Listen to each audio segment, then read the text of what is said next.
আসসালামু আলাইকুম সুপ্রিয় দর্শক শ্রোতা বন্ধুরা, আপনারা যে যেখান থেকে আমাদের এই ভিডিওটি দেখছেন সকলকে আন্তরিক শুভেচ্ছা জানিয়ে শুরু করছি আমাদের আজকের এই ভিডিও প্রোগ্রামটি। দেখতে পাচ্ছেন ক্যামেরার সামনে নিয়ে এসেছি এক অপরূপা সুন্দরী বিউটি কুইনকে। তার কথাগুলো আপনাদের সামনে তুলে ধরবো, চলুন শুনে আসা যাক এই অপরূপা সুন্দরীর কথাগুলো। আসসালামু আলাইকুম আপু, জি, ওয়ালাইকুম আসসালাম কেমন ভাইয়া। আছেন আপনি? জি, আলহামদুলিল্লাহ ভালো আছি। আপনার নাম কি আপু? আমার নাম সাথী ভাইয়া। সাথী, কোথায় থাকেন সাথী আপু? আমি ঢাকা সাভার থাকি।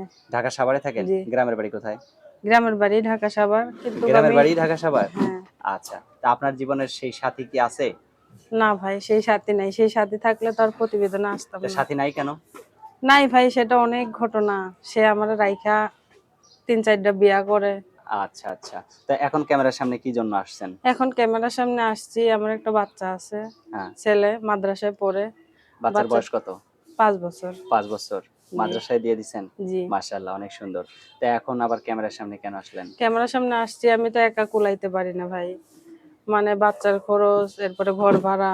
তাহলে বিয়ে-শাদী বসেন? বিয়ের সাথে ভালো মনের মতন মানুষ পেলে, আমি প্রতিবেদনে আসছি যে একটা ভালো মনের মতন মানুষ, যে আমার কষ্টটা বুঝবে, যে আমার বাচ্চার দায়িত্বটা নিবে, সেরকম একটা মানুষের আশায়। এখন যে আপনাকে বিয়ে করবে তারও ঘরে যদি ২-১ টা বাচ্চা থাকে, বা তার বউ চলে গেছে, ধরেন ২-১ টা বাচ্চা থুয়ে চলে তাতে গেছে, সমস্যা নেই, কিন্তু বউ থাকলে আমি এটাতে রাজি নাই? রাজি নাই ভাই। আচ্ছা, অনেক সুন্দর কথা বলছেন। কারণ ২ বউয়ের ভরণ-পোষণ অনেক সময় সমস্যা হয়ে যাইতে পারে। না, আমি চাই না আমার কারণে একটা মেয়ে কষ্ট পাক। আচ্ছা, অনেক সুন্দর কথা বলছেন। কিন্তু সেই ঘরে যদি বউ না থাকেও যদি ২-১ টা বাচ্চা থাকে, সেই বাচ্চাদের মা হয়ে থাকতে পারবেন? তাতে কোনো সমস্যা নেই। সে সত্যিই যদি থাকতে আমার পারবেন? অবশ্যই থাকতে পারবো। সে যদি আমার বাচ্চার দায়িত্ব নিতে পারে, আমি কেন তার বাচ্চার দায়িত্ব নিতে পারবো না? মাশাআল্লাহ, অনেক সুন্দর কথা। আপনার ফোন নাম্বার দিবেন ভিডিওতে? জি, অবশ্যই। আপনার কি ক্যামেরা সেট আছে? মানে ইমো ফোন আছে? আমার ইমো ফোন।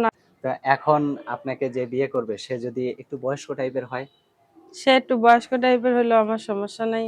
কারণ আমার জন্য না, আমি আমার বাচ্চাটার ভবিষ্যতের জন্য মানে এই প্রতিবেদনে আসা, ঠিক আছে? আচ্ছা। চেহারা ভালো হোক খারাপ হোক তাতে কোনো সমস্যা নেই। সেটা আপনার হইল আপনার যে সেটটা আছে ওটাতে কি কথা বলা যাবে ভিডিও কলে? জি, ওইটাতে কথা বলা যাবে ভিডিও কলে। আমি যে নাম্বারটা দেবো এটাই হচ্ছে ইমো নাম্বার? Imo number. আচ্ছা, তো আপনার নাম্বারটা বলেন। 018 018 24 24 115 115 788। 788।